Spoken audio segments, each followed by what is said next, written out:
we're done with that part of the broadcast. Okay. We're going to move on to another boring proportion of this broadcast, which is the United States taking a dub. I feel like, you know how people say there's a Diet Coke button on Trump's desk, or people say there's a nuclear button, right? I think American presidents unironically have an assassinate one of these fucking assets that we have been keeping tabs on button. Okay? And like every time they're like bored, there's nothing going on, there's nothing popping in the media, they just find like some old washed up fucking terrorist guy and they're like, boom, click the button and immediately a fucking drone drops directly on top of it. Okay? I straight up feel like, I mean, this is when the numbers are low, they hit that button. But like at this point, no one cares. Like no one, dude, we got fucking people in the American military who were born after 9/11 happened. Okay? Like, what the fuck do you mean? Like, oh man, they got the second in command in al-Qaeda. Sick. I mean, he's just washed up. He is. Al-Qaeda fell off. Okay? Al-Qaeda fell off. This dumb motherfucker thought he could like come out of hiding, okay, and live inside of a Taliban-controlled Kabul. And it didn't work, okay? They fell off, and they fell off so fucking hard that America was very easily able to assassinate this dude. Motherfucker said al-Qaeda fell off. I mean, it's true. It's fucking true. ISIS fell off too. Dude was enjoying his CIA retirement, and they terminated him? Yeah, exactly. Who announced it best? States has conducted an operation that killed Osama bin Laden. Abu Bakr al-Baghdadi is dead. The United States successfully concluded an airstrike in Kabul, Afghanistan that killed the emir of al-Qaeda, Ayman al-Zawahiri. A small team of Americans carried out the operation with... They fall off because they got what they wanted, you think? I mean, technically, he did. Because, like, look, I don't want to go all the way into the fucking history of this time and time again, because I've done it so many times. Also, it's a direct one-to-one comparison almost to what you could explain about currently what's happening in Ukraine. But that's more like 10 years down the line, so you'll hear about that 10 years down the line if we survive that much and climate change doesn't kill all of us. But, like, basically... in the 80s, there were some fucking homies, right, with a lot of money. And in the 80s and 90s, America wanted to undermine any kind of fucking government that was even USSR adjacent or was you know, a trade partner, or thought that the USSR was poggers, ideologically communist, all that good stuff, right? So in an effort to destroy those countries, what they wanted to do, especially with respect to Afghanistan, was take on the most reactionary, fundamentalist fucking weirdos, arm them, give them weapons, arm them, and then also arm them with the most important tool of all, knowledge. Okay? Give them not Lambos, but the Lamborghini of like anti-aircraft weapons, and also train them with said anti-aircraft weapons, and also more weapons that they gave, like small arms. And then, you know, use them against these governments, these individual governments, in an effort to spark civil wars, right? And for the record, and I can't believe I'm saying this, but some of these fundamentalists, or some of the Muslims living in these regions in Afghanistan specifically, for example, had good reason to fucking despise the Afghan government, because the Afghan government was butchering them at the time. The communist-adjacent Afghan government was butchering them. So much so that even the USSR was like, bro, you got to stop this shit. What the fuck are you doing? Y'all are going brazy out there. Okay? Now, this, of course, triggered the Afghan Civil War and the USSR's invasion of Afghanistan. Okay? So America went gangbusters on that goal of utilizing the fundamentalists and also a collection, like an eclectic group of anti-Afghan government people, anti-USSR people, some of which were really fundamentalists, some of which were not, okay? and sparked all-out fucking war in Afghanistan, which was incredibly damaging. Okay? But then the group that ended up winning that ultimately and taking control of Afghanistan was a group that you know as the Taliban. Okay? Ronald Reagan at the time, Operation Cyclone, like very famously called the Mujahideen brave and said that they were similar to the founding fathers. Okay? And all that good stuff. You guys know all that already, right? You guys know most of that. So while that was happening, one of these guys that was getting funding and training and much love and good positive media coverage from the United States and Western allies was a very wealthy contractor, a very wealthy contractor's son by the name of Osama bin Laden. This motherfucker was like 6'7", okay? And he was known as a guy that you could rely on to purge the communist influence in the MENA region, okay, and in Asia. Now, of course, what ended up happening with Osama is that he met up with this other al-Qaeda leader guy who was like a fucking doctor or some shit, okay? And they were like, yo, let's get together and let's build al-Qaeda. Like, this shit will be dope. What will we do? Well, you know, now that we fucking purged the USSR, there's another fucking group of individuals out there, okay? And that group of individuals is known as the United States of America and other Western forces. Like, I don't like those guys either. We gotta rid the MENA region and we gotta rid Asia and the Gulf of US influence. You know, bite the hand that feeds, right? So basically, they got together and they did Al-Qaeda, and you know, Al-Qaeda did a bunch of terror attacks, but like nowhere significant to American interests that much, like, or at least mainland American interests that much, until they decided, no, we're gonna do mainland America now, and they did what is known as 9/11. Okay. The mind-boggling profile of Osama bin Laden came out exactly 20 years ago today. Yeah, anti-Soviet warrior puts his army on the road to peace. All right, look at that. Look at that shit. The hierarchy of power in al-Qaeda is about to change. Wait, what? Shut the fuck up. Dwayne "The Rock" Johnson did not just tweet this out.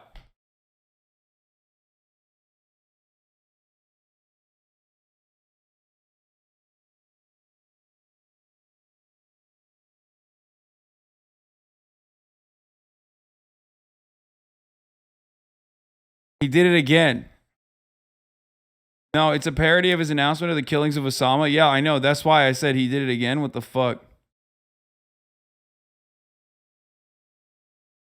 But you said Saudi did 9/11? First of all, motherfucker, where do you think this guy comes from? Where do you think the hijackers come from? Where do you think, what royal family gave them money? You fucking idiot. Afghanistan, maybe? What are you, fucking Dick Cheney? No, obviously not Afghanistan. Saudi Arabia! Iraq? You talking about Iraq? Is that who you're talking about? It might be Iran. No. Afghanistan's involvement in this process is that they were kind of brothers in bond. You know what I mean? They were just like homies. They were homies. They were like, oh yeah, we got the same fucking weapons and same training that you guys got. Come on. Like, you know, we can just chill inside of Afghanistan. We can just be chill under the Taliban regime. You know, you guys are fundies. We're fundies. Who gives a fuck, right?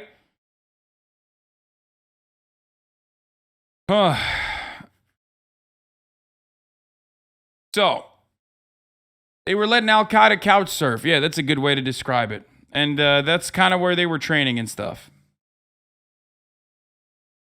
But now,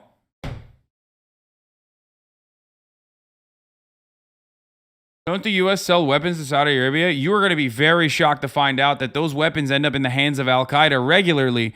A very important talking point that I brought up while talking about Dan Crenshaw, but everybody obviously hyper-focused on the hyperbolic statements like his eye hole or whether or not America deserved it. But nobody fucking cared about me saying, Dan Crenshaw, you're literally voting to give weapons to al-Qaeda in Yemen.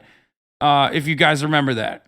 Double down, bro. Bitch, I've like doubled down. I've doubled down on it like 1,000,000 times.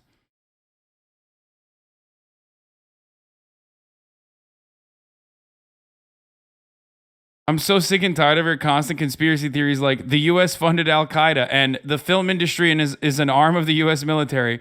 I'm going to turn this shit off and go watch an 80s action movie. Good one, chatter. Yeah. Oh, wait. Those guys that seem to be aligned with John Rambo. Wait a minute.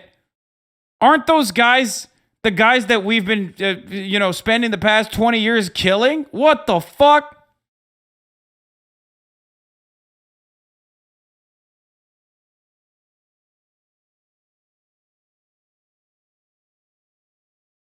Anyway. So, all that fun stuff happened. And then this fucking dickhead, who's like 7 million years old, okay, had bold ambitions of, I guess, like reinstituting al-Qaeda, but they're washed. They're fucking washed. So basically, he thinks that he can come back into Afghanistan or come out of hiding in Afghanistan. And America was like, nope. And hit the fucking assassination button. I don't even know if they like ended up torching the entire block and how many fucking children died as a consequence of this, but I wouldn't be surprised if like, a bunch of kids were also eviscerated in the process. Collateral damage, obviously. So let's see. The media now hyped this up like this is the huge thing. Kabul. National Security Advisor Jake Sullivan will join us live in just a few moments. President Biden addressing the nation last night. Our senior White House correspondent, Mary Bruce, has all the details on the CIA operation. Good morning, Mary. Good morning. You even gave commentary on it already. Next level pre-watching. What? This leader, they did it literally in the most like America way possible, where they murked the entire family of the ISIS leader, and they're saying that he actually blew himself up. Now, witnesses on the ground give different reports on what actually ended up happening versus what the American government is claiming that happened. It's like most of the children and women died. Like, it's just mostly women and children dead, the ISIS leader dead. I can't wait for the next one. What?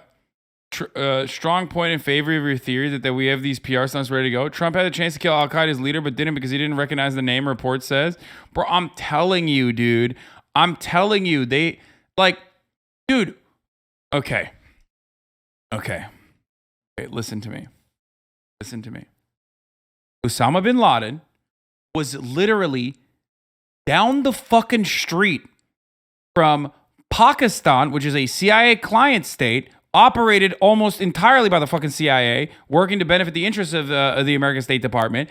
Pakistan's military economy. You think these motherfuckers didn't know where he was? Come the fuck on, dude. What the fuck?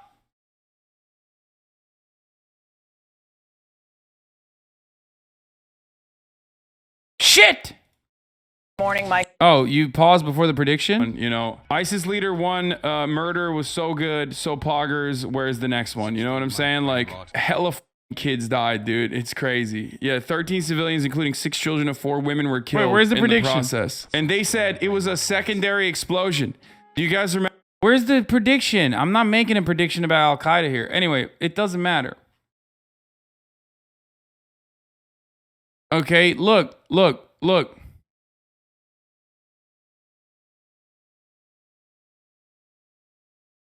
Remember where that comes from? Anyway, we're going to talk about that. We're going to talk about all that. So let's... Oh, because I said can't wait for another one? I mean, yeah, of course. Legit question. Why does the USA kill people they want? Can't al-Qaeda come to the USA and kill people that killed their leaders? What are they going to do, bro? How are they going to do that? The only way that al-Qaeda comes into the United States of America right now and kills like an American president or, I don't know, like an American leader or whatever is if the CIA is directly helping them. Just like they did under the watchful eye of the CIA last time 2 fucking planes flew into towers. God damn it, bro. You are going to make me act up in the month of August, okay?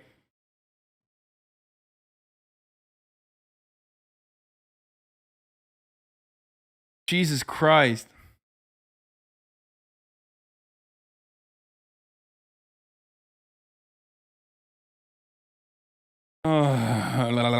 Anyway, let's continue. Watch!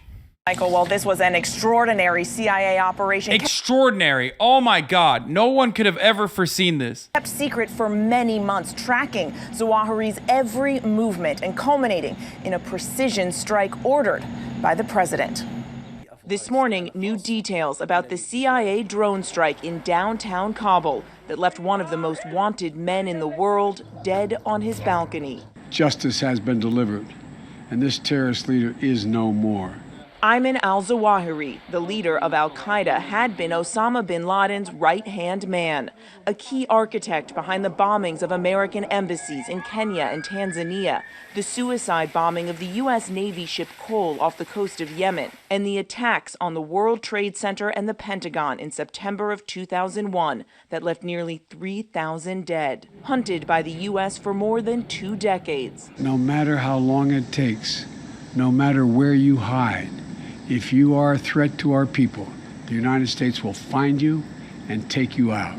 Where Zawahiri was found was right in the middle of Kabul, in one of the wealthiest neighborhoods very near the U.S. Embassy. A senior U.S. official saying the CIA learned that he had moved to Kabul to reunite with his wife and children. For months, the CIA watched the house. Zawahiri never left, but was frequently seen on the balcony. The official said President Biden was first briefed on the intelligence in April, and as more information was confirmed, gave the go-ahead early last week. After carefully considering the clear and convincing evidence of his location, I authorized a precision strike that would remove him from the battlefield once and for all. Days later, the time was right. Early Sunday in Kabul, with the armed drone invisible overhead, Zawahiri walked out on his balcony, and 2 Hellfire missiles were launched right at him, killing him immediately. But the administration says no civilians, including his family inside the house, were harmed. The operation occurs nearly a year after U.S. troops withdrew from Afghanistan, and the Taliban quickly took over, prompting security concerns over the ability of the U.S. to counter terrorist threats in Afghanistan. And I made a promise to the American people. Yeah, we really, dude, the terrorist threats in Afghanistan, man. Oh my God. You know what the biggest terrorist threat in Afghanistan is?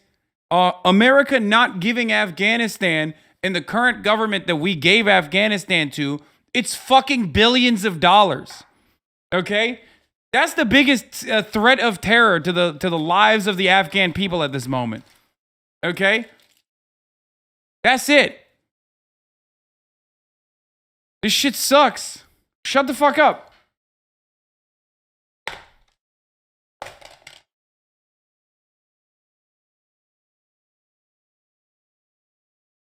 It's just incredibly funny, though. It is incredibly funny to like fucking, double tap some fucking old carcass basically and be like, yeah, look alive, Jack. We did it. We did it again. America never forgives. America never forgets. It's like, bro, what?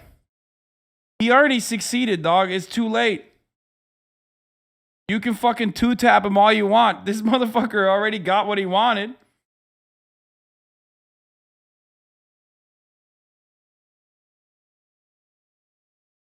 It's like that Onion article of like al-Qaeda decides to just sit back and watch the collapse of the United States.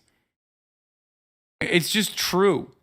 You know what I mean? Homie was already retired. He was medically retired from terrorism.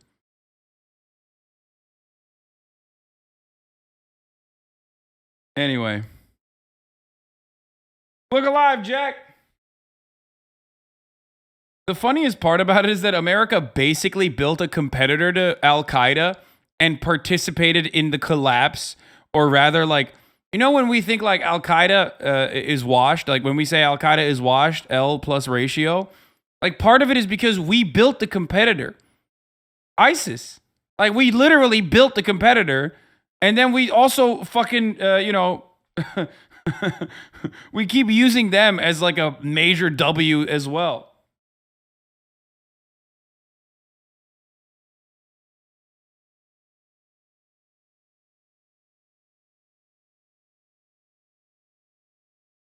It's great. So, great. Good job. You guys got him. You guys fucking got him, dude. You did it. We did it, Joe. Another dub for Brandon.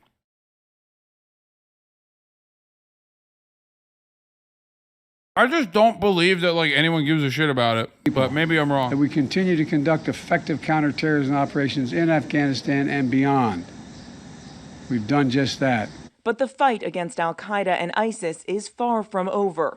Administration officials say they believe senior Taliban leaders knew of Zawahiri's presence in the capital city and tried to cover it up after he was killed by quickly taking... Oh yeah, let's get back in there, baby. Yo, we gotta go back in there. They let the fucking 800-year-old relic back into Kabul, bro. We gotta go back in there. Taliban, they're working with al-Qaeda again.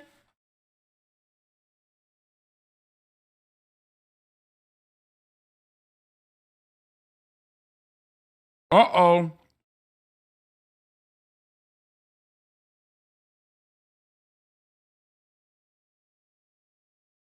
his family out of the house. Zawahiri may have assumed that the Taliban could protect him, which may have emboldened him to return to Kabul, but that proved a deadly mistake.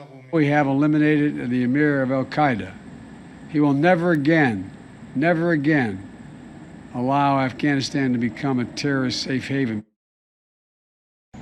And while there is no denying this operation is a huge success for the CIA, it does show that the Taliban is still harboring al-Qaeda terrorists. And George, we don't know how... Bro, he says we can never allow Afghanistan to become a terrorist safe haven.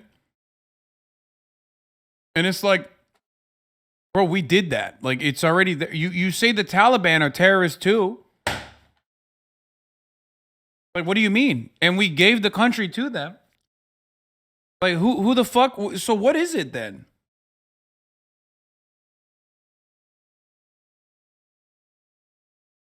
How many others there may be. Yeah, that is one of the big questions right now. Meantime, Mary, tensions are rising with China ahead of Speaker Pelosi's touchdown in Taiwan.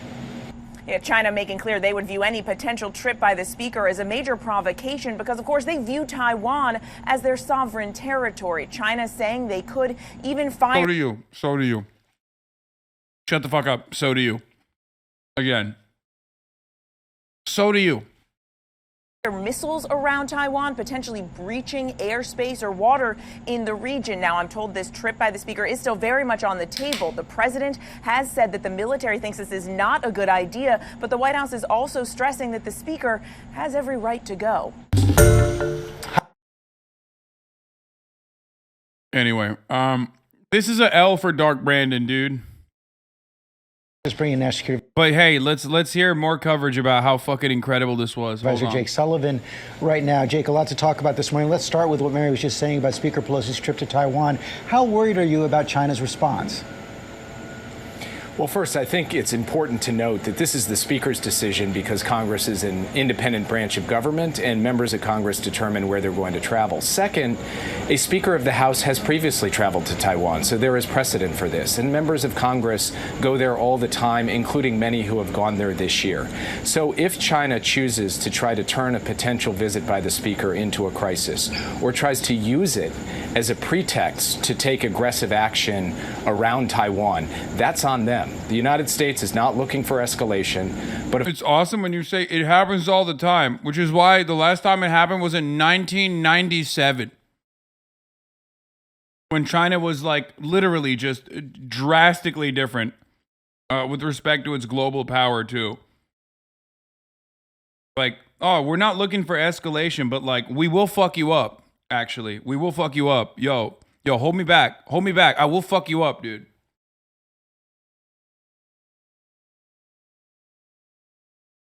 But of course, we will reserve the right to ensure that we are defending our interests, and we will stay vigilant to whatever China chooses to do in the coming hours and days. Okay, let's talk about the operation against Zawahiri. Long hunt, over 20 years. But what difference will it make right now, and are you worried about possible retaliation? So first, Ayman al-Zawahiri was the emir, the leader of al-Qaeda, for more than a decade after the death of bin Laden.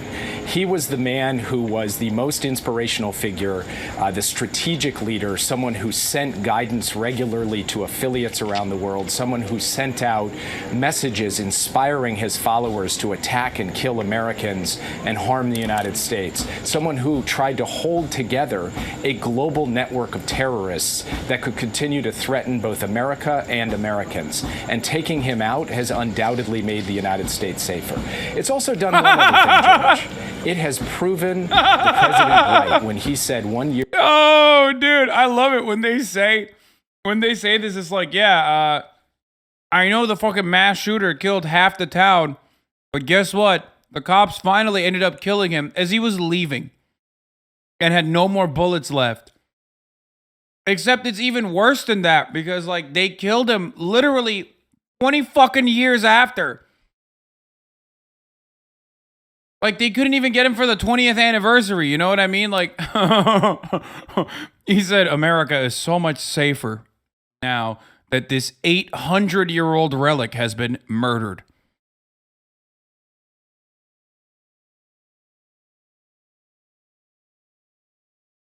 Year ago that we did not need to keep thousands of American troops in Afghanistan fighting and dying in a 20-year war to be able to hold terrorists at risk and to defeat threats to the United States. He proved that with the order of this decisive strike over the weekend, and again, Americans are safer for that. As you know, some of your critics say the fact that he was right there in downtown Kabul, as Senator James Inhofe put it, reflects the total failure of the Biden administration's policy towards that country. Your response?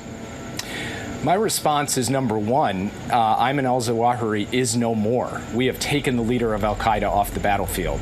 That is success. Number two, we were fighting in Afghanistan for 2 decades. American men and women were putting their lives at risk. Many died. Many were injured. In that entire 20-year period, Ayman al-Zawahiri was alive. We left Afghanistan. There is not a single American in harm's way in that country in uniform. And there was nobody on the ground. Yeah, with that many qualifiers, you're right, I guess. In uniform when this strike occurred, and yet we were able to take Ayman al-Zawahiri off the battlefield. I would call that a successful, effective policy. Why do you have to say in uniform, you think?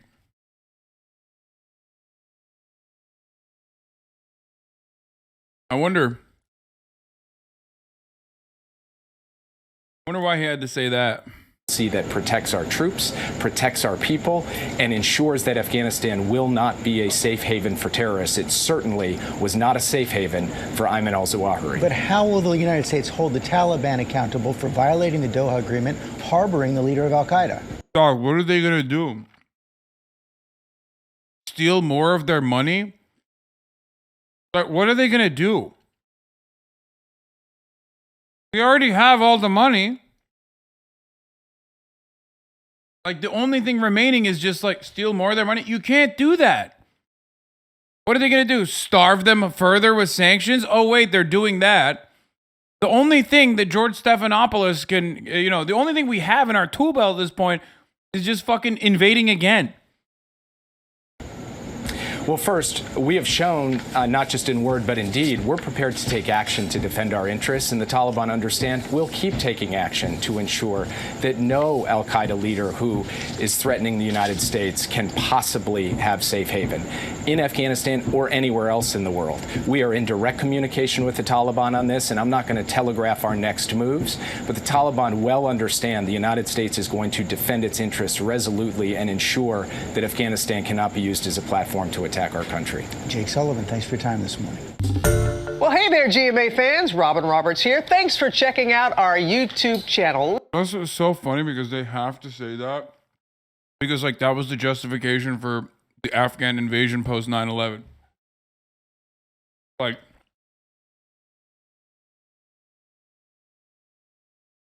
that's the only reason why they're saying that. Like, oh, yeah, well, Afghanistan can't be a launching ground to invade America. Yeah, I wonder why they're saying that. Oh, because that's the reason why they fucking attacked Afghanistan to begin with.